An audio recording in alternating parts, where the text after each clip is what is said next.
주께서 너희를 높이시리라. 아멘. 겸손한 자란 제목으로 하나님의 말씀을 잠깐 나누는 시간을 갖겠습니다. 오늘 설교를 시작하기 전에 우리 양심에 대해서 한번 생각해 보려고 합니다. 양심하면 우리도 다 아는 것이지요. 그래서 알지만 제가 사전적 의미를 한번 가지고 왔습니다. 양심이라 하면 사물의 가치를 변별하고 또 자기의 행위에 대하여 옳고 그름과 선과 악의 판단을 내리는 도덕적 의식이라고 합니다. 그래서 우리는 어떤 사람을 표현할 때 양심적인 사람이다, 참 양심이 없는 사람이다 이렇게 표현하기도 합니다. 저는 양심 없음을 어디서 보냐면 청문회를 본 적이 있습니다. 그 청문회에서 가장 많이 하는 말은 기억이 나지 않는다 이렇게 이야기합니다. 그것을 보며 저는 저 사람이 양심적인 사람일까? 정말로 기억이 안 나는 것일까? 아니면 자기가 잘못한 것을 숨기려고 저렇게 말하는 것인가? 이렇게 생각하게 됩니다. 그래서 양심이 없는 사람들 때문에 우리 사회에 재판이 있지 않는가 생각해 보았습니다. 만약에 생각해 본다면 모든 사람이 다 양심적으로 행동한다면 우리에게 재판이 필요하겠습니까? 그것은 필요할 것 같습니다. 이 사람이 죄를 진 것에 대해서 어떠한 형벌을 내릴지, 죄값을 어떻게 치러야 대한 재판은 이루어질 것입니다. 근데 이 사람이 죄가 있는가 없는가, 이 사람이 이 일을 했는가 안 했는가는 만일 사람들이 양심적으로 행동한다면 그러한 재판은 없어질 것입니다.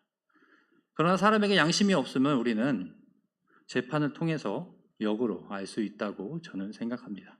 그래서 사진을 준비했는데 이렇게 검사가 증거를 제시하는 사진입니다. 제가 드라마에서 가져온 건데요. 그렇죠. 아무리 심증이라 그러죠. 저 사람이 저 일을 한 것 같은데 증거가 없다면 우리는 그 사람에게 죄를 물 수가 없습니다. 양심적이지 않은 행동이라고 생각합니다. 그렇다면 양심적인 사람은 죄를 짓고 어떻게 하느냐? 그 죄를 자백하고 또 뉘우치고 그 죄를 달게 받겠다고 할 것입니다. 오늘 본문과 관련이 있습니다. 양심적인 사람, 자신의 죄를 뉘우치고 돌아보는 사람, 그러한 사람에 대해서 오늘 본문이 말씀하고 있는데 한 절 한 절 살펴보겠습니다. 우리 그 전에 지난주 말씀 살펴볼까요? 4장 3절입니다. 함께 읽겠습니다. 시작. 구하여도 받지 못함은 정욕으로 쓰려고 잘못 구하기 때문이라. 그렇죠. 사람들이 기도의 응답을 받지 못하는 것에 대해서 야고보는 분명히 이야기했습니다. 만일 우리의 기도가, 우리의 간구가 받아들여지지 않는다면 그것은 우리가 잘못된 간구를 하였기 때문이라고 말합니다. 하나님은 우리의 기도를 들으시는 분이라고, 다 들으시는 분임을 한 번 더 기억하게 하고 우리가 잘못된 간구를 하면 그러한 기도는 듣지 않으신다는 것에 대해서 보았습니다. 그리고 오늘 본문 말씀을 보겠습니다. 4장 4절입니다. 함께 읽겠습니다. 시작. 가늠한 여인들아, 세상과 벗된 것이 하나님과 원수됨을 알지 못하느냐? 그런즉 누구든지 세상과 벗이 되고자 하는 자는 스스로 하나님과 원수되는 것이니라. 지난주의 말씀 3절 말씀이 끝나고 4절에 이렇게 시작합니다. 가늠한 여인들아. 사람들을 부르는데 뭐라고 부르고 있습니까? 가늠한 여인들아 이렇게 부릅니다. 이것이 정말로 가늠한 여인들을 부르는 말씀일까요? 그렇지 않습니다. 구약에는 가늠한 여인에 대한 이야기가 많이 나옵니다. 오늘 본문 말씀을 보면 야고보는 구약 말씀 또 예수님의 말씀을 직접적으로 인용하진 않지만 그것을 듣는 사람이라면, 하나님의 말씀을 지금까지 잘 알고 있는 사람이라면 누구나 알 수 있는 말씀을 가지고 설명하고 있습니다. 그러니까 여기서 가늠한 여인들아 말하는 것은 정말로 가늠한 여인을 말하는 것이 아닙니다. 그러면 무엇을 말하는 것이냐? 그림과 함께 준비했는데, 하나님께서 하나님과 이스라엘 백성의 관계를 부부관계로 설명을 여러 곳에서 하셨습니다. 예레미야 3장 6절에 보면 이렇습니다. 내게 배역한 이스라엘이 간음을 행하였으므로. 누가 간음을 행하였대요? 이스라엘 백성이 간음을 행하였다는 거죠. 그래서 내가 그를 쫓고 그에게 이호소까지 주었으되. 부부관계로 하나님께서 설명을 해주신 것입니다. 이것은 사람들이 잘 이해할 수 있게 하나님과 이스라엘 백성이 어떤 관계인지, 정말로 부부 그런 게 아니라 인간관계 속에서 가장 가까운 관계를 가지고 내가 너희와 가장 가까운 관계다를 설명하신 것이죠. 그런데 간음한 여인은 어떤 여인입니까? 부부가 결혼을 했는데 다른 배우자가 외도를 하는 것입니다. 한마디로 본 남편을 버린 것입니다. 그러니까 간음한 여인들을 이렇게 외치는 것은 하나님께서 하나님을 믿다가 하나님을 버린 그러한 사람들을 의미하는 것입니다. 그리고 뭐라고 말씀하셨냐면 벗과 원수, 친구와 원수를 또 번갈아 가면서 설명하셨습니다. 앞에는 부부 그 관계를 가지고 설명해 주셨고, 뒷부분은 친구 관계를 가지고 하나님과 사람들의 관계를 설명하고 있습니다. 그래서 다음 그림을 보면 이렇습니다. 저기 두 친구가 아주 사이좋게 앉아있는 제가 사진을 가지고 왔는데, 여기서 세상과 하나님 둘로 설명을 하고 있습니다. 그런데 뭐라고 말하냐면 세상과 친구된 사람은 하나님과는 원수된 것이라고 설명합니다. 또 반대로도 말이 되겠죠. 하나님과 친구된 사람은 세상과는 원수된 사람이다. 친구와 관련돼서는, 벗과 관련돼서는 야고보서 2장 23절에도 말씀하셨습니다. 뭐라고 말했냐면 아브라함이 믿음으로 의인이 되었대요. 그리고 그가 하나님의 벗이라고 칭함을 받았다고 합니다. 그러니까 하나님을 믿은 것, 또 하나님과 친구가 되는 것, 이것은 같은 것이라고 볼 수 있습니다. 한마디로 하나님과 긴밀한 관계, 가장 친한 친구, 가장 가까운 관계가 된다고 설명하신 것이지요. 그러니까 두 가지를 가지고 설명한 것입니다. 하나님과 하나님을 믿는 사람들은 부부가 되는 것이고, 그런데 그러한 관계 속에서 하나님을 버린 사람들은 간음한 여인을 되는 것이고, 또 가장 친한 친구와 같이 하나님께서 함께 하시는데 만일 하나님을 버리고 세상과 가까이 한다면 하나님과는 적이 되는 것이라고 설명하고 있습니다. 4장 5절을 보겠습니다. 함께 읽겠습니다. 시작. 너희는 하나님이 우리 속에 거하게 하신 성령이 시기하기까지 사모한다 하신 말씀을 헛된 줄로 생각하느냐. 이것은 무슨 의미냐면 구약의 말씀을 기억하느냐 못하느냐 이렇게 묻는 거예요. 성령이 시기하기까지, 이것을 질투라고 설명할 수 있습니다. 그러니까 하나님은 질투하는 하나님이라고 설명하는 거예요. 그러한 말씀을 너희는 구약 말씀에서 읽어보지 못했냐고 설명하는 것이죠. 여러분은 이게 어떤 본문인지 기억이 나십니까? 십계명과도 관련이 있습니다. 십계명 몇 번째 계명과 관련이 있을까요? 하나님이 본인을 나는 질투하는 하나님이라고 설명했어요. 그것은 바로 제2계명과 관련이 있는 말씀입니다. 그래서 출애굽기 20장 5절 말씀 가지고 왔는데 이것도 함께 읽겠습니다. 시작. 그것들에게 절하지 말며 그것들을 섬기지 말라. 나 내 하나님 여호와는 질투하는 하나님인즉 나를 미워하는 자의 죄를 갚되 아버지로부터 아들에게로 3, 4대까지 이르게 하거니와. 하나님은 질투하는 하나님이라고 설명해 주시는 거예요. 그럼 앞에 봤던 부부관계와 그 다음 친구관계와 관련하여서 보면 이렇게 설명하는 것이죠. 우리도 만일 부부관계가 부부로서 살고 있는데 우리의 배우자가 외도를 한다면 어떻게 했냐는 겁니다. 당연히 질투가 나고 화가 나겠죠. 또 가장 친한 친구가 있었습니다. 근데 그 친구가 어느 순간에 원수가 됐다고 생각해 보십시오. 그러면 우리의 마음이 어떻겠습니까? 화가 나고 질투가 나겠죠. 하나님께서 이렇게 똑같이 우리에게 설명해 주시는 겁니다. 근데 하나님을 믿다, 하나님을 버린 자들이 이와 같다는 거예요. 너희는 가장 친한 나를 버렸고 나와 원수같이 대한다고 하나님께서 설명하는 겁니다. 그러한 의미로 하나님은 질투하시는 분이라고 우리에게 설명해 주시는 겁니다. 이 본문을 읽으며 하나님께서 우리를 얼마나 사랑하시고 또 우리를 어떻게 생각하시는지를 알 수 있고, 하나님을 믿는 자가 하나님을 버리면 하나님께서 얼마나 슬퍼하시는지도 알 수 있습니다.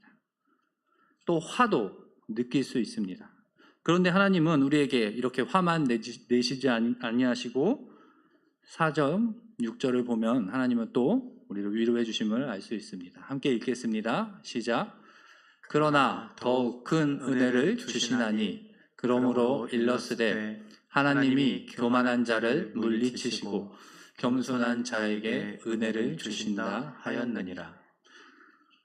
그런데 하나님이 은혜를 주신대요. 그러면서 구약의 말씀을 또 가지고 왔죠. 이것은 오후 말씀을 통해서 제가 여러 번 설교했었습니다. 기억나는 말씀이지 않습니까? 이것은 특별히 잠언 3장 34절을 인용한 것인데 이것도 함께 읽겠습니다. 시작. 진실로 그는 거만한 자를 비웃으시며 겸손한 자에게 은혜를 베푸시나니. 이걸 뭐라고 설명했냐면 역전의 하나님이라고 했어요. 교만한 자는 하나님께서 낮추시고 겸손한 자는 높이 세워주신다고. 오늘 말씀에 은혜와 관련이 있다고 합니다. 하나님은 죄인들을 미워하시는데 그들에게 은혜를 주시는데 어떻게 주신다고요? 교만한 자는 낮추시고 겸손한 자는 높이신다고 합니다. 그러니까 이게 무슨 의미냐? 죄인된 자리에서 우리가 의인 되기 위해서 우리는 무엇을 해야 하느냐, 이것을 설명해 주시는 것입니다. 그러면서 4장 7절에 이것을 계속해서 설명하는데 4장 7절 함께 보겠습니다. 시작. 그런즉 너희는 하나님께 복종할지어다. 마귀를 대적하라. 그리하면 너희를 피하리라. 그렇습니다. 하나님의 말씀을 겸손한 자들에게 은혜를 주신다고 하였는데 그게 무엇이냐? 앞에서 하나님과 원수되었던 사람, 또 간음하였던 자들에게 하나님께서 은혜를 주시는 것입니다. 근데 그 은혜가 무엇이냐면 그들의 행동을 변화하는 거예요. 다시 하나님께로 돌아오라고 말씀하시는 것이죠. 그래서 하나님께 다시 복종하라고 말씀합니다. 그리고 마귀와 대적하라고 말씀하는 것입니다. 그러니까 이것을 보면 이렇습니다. 앞에 읽었던 본문과 연결하여서 보면 하나님의 말씀을 순종해라 이렇게 말씀하십니다. 그것은 다시 하나님과 친구가 되어라. 마귀를 대적해라. 이것은 마귀와입니다. 마귀와 친구가 되지 말고 원수가 되어라고 말씀하는 것이죠. 앞에서는 세상과 하나님을 나눴는데 여기서는 직접적으로 마귀와 나누고 있습니다. 그러면서 조금 더 변화할 것을 계속해서 설명합니다. 4장 8절입니다. 함께 읽겠습니다. 시작. 하나님을 가까이 하라. 그리하면 너희를 가까이 하시리라. 죄인들아 손을 깨끗이 하라. 두 마음을 품은 자들아 마음을 성결하게 하라. 어떤 말씀인지 아시겠죠? 그 죄를 뉘우치라는 겁니다. 뉘우치고 하나님과의 다시 멀리 가지 말고 가까이 와라. 그러면 하나님께서 우리를 받아주신다고 하신 것이죠. 죄 지은 사람들을 받아주신다고.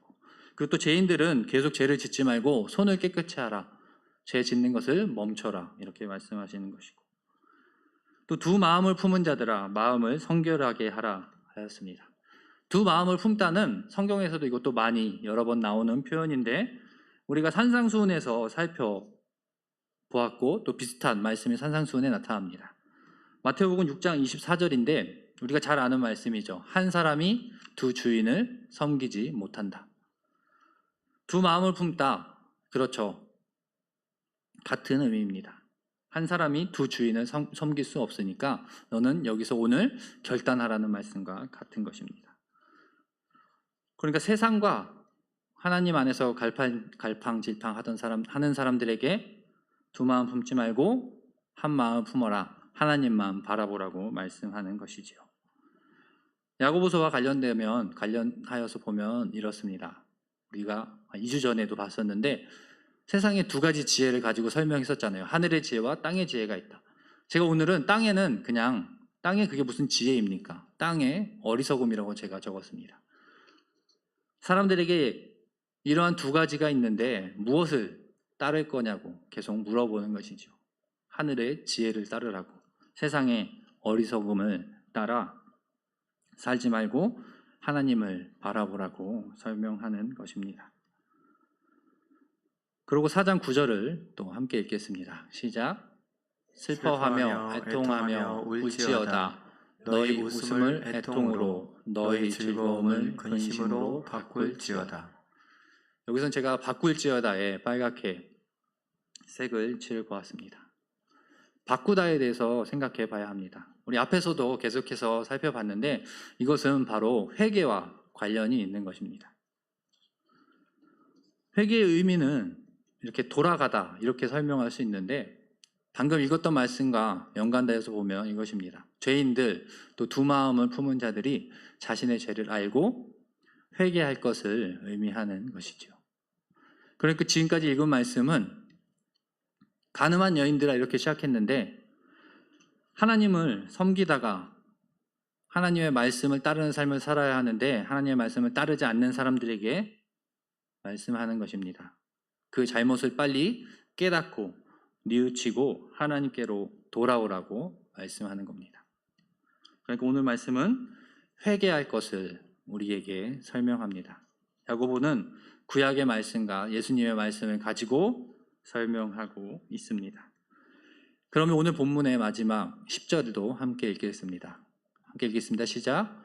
주 앞에서 낮추라. 그리하면 주께서 너희를 높이시리라. 이 본문은 앞에서도 나왔었습니다. 잠언 말씀, 그리고 우리가 한나의 기도를 통해서도 봤었습니다. 하나님은 역전의 하나님으로 낮은 자를 높이시고 교만한 자를 낮춘다고 하신 이 말씀. 이 말씀 또 다윗과도 관련이 있었죠. 그래서 그림을 준비했는데 몇 번 봤던 그림입니다. 교만한 자는 겸손한 자를 이길 수 없다. 왜냐하면 하나님께서 교만한 자에게는 벌을 주시고 겸손한 자는 높여주시기 때문이라고 하였습니다. 그런데 이 본문 우리가 성경을 통해서 여러 번 살펴봤던 이 주제인데 야고보는 이 주제를 가지고 오늘은 회개를 설명하고 있습니다. 그래서 역전의 주제가 오늘은 회개를 의미합니다. 그러니까 교만한 자가 낮아지는 것, 그게 무슨 의미냐면 교만한 자가 자신의 죄를 깨닫지 못하고 하나님께 회개하지 않으면 그는 심판의 때에 낮아질 것을 의미하는 겁니다. 반대로 겸손한 자는 회개함으로 하나님께서 그의 마음을 보시고 그를 높여 주신다는 것입니다. 그러니까 오늘 본문 말씀은 회개와 관련이 있습니다. 잘못한 것을 뉘우치고 하나님께 고백하면 하나님께서 우리를 세워주신다. 죄인 된 자들을 의인의 자리에 세워주신다. 그렇다면 함께 생각해 보겠습니다. 우리의 모습을 보면 죄인 되었던 우리는 어떻게 의인이 되었습니까? 어떻게 우리가 하나님의 자녀가 되었습니까? 그죠? 하나님 예수 그리스도를 믿음으로 우리가 의인이 되었죠. 예수님을 믿고 우리가 바로 한 행위가 무엇입니까? 우리의 죄를 회개한 것입니다. 예수님, 저희는 죄인입니다. 죽을 수밖에 없는 죄인입니다. 저희를 용서하여 주십시오. 믿음과 함께 우리가 회개함으로 우리는 하나님의 자녀가 되고 하나님 나라에 갈 수 있게 됩니다. 그러니까 믿음과 회개는 거의 같은 것이라고, 동시에 일어나는 것이라고 생각할 수 있습니다. 그러니까 예수님께서 사역을 시작하실 때 또 이렇게 전파하셨습니다. 마태복음 3장 2절 말씀인데 밑에 부분과 함께 읽겠습니다. 시작. 회개하라, 천국이 가까이 왔느니라. 우리가 하나님의 자녀가 되기 위해서는 예수 그리스도를 믿어야 되고 또 회개해야 합니다. 이러한 말씀은 야고보서는 역전의 주제, 낮은 자를 높이시는, 낮은 자가 회개함으로 높아짐을 설명하는 것입니다. 하나님과 멀어진 자들이 다시 하나님을 기억하여서 하나님 전에 나와 우리의 죄를 고백하면 우리는 다시 하나님의 자녀가 될 수 있다고 설명하는 것입니다. 그러니까 하나님의 말씀을 따라 살려고 순종하라고 애쓰라고 말씀합니다.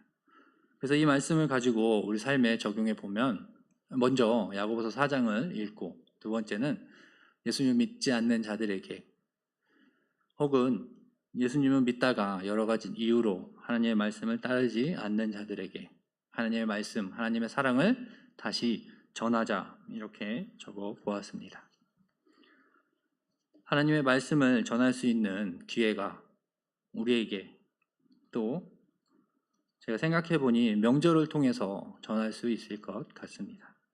명절날 예배를 드림으로 또 명절날 믿지 않는 가족들을 만남으로 그들에게 사랑으로 하나님을 믿음으로 또 회개함으로 우리가 영생을 얻을 수 있다는 것을 한 번 더 전하는 우리 모두가 되길 소망합니다.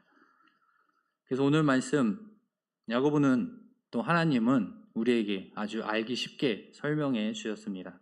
우리가 잘 알고 있는 그러한 부부 또 친구 또 겸손한 자를 세워주신다는 우리가 여러 번 읽었던 이 말씀으로 우리에게 설명해 주셨습니다. 그러니 오늘 말씀도 한 번 더 기억하시며 또 하나님의 말씀 따라 살겠다고 또 우리의 죄가 지은 것이 있다면 또 하나님께 회개하여서 다시 또 깨끗함을 받는 우리 모두가 되길 소망합니다.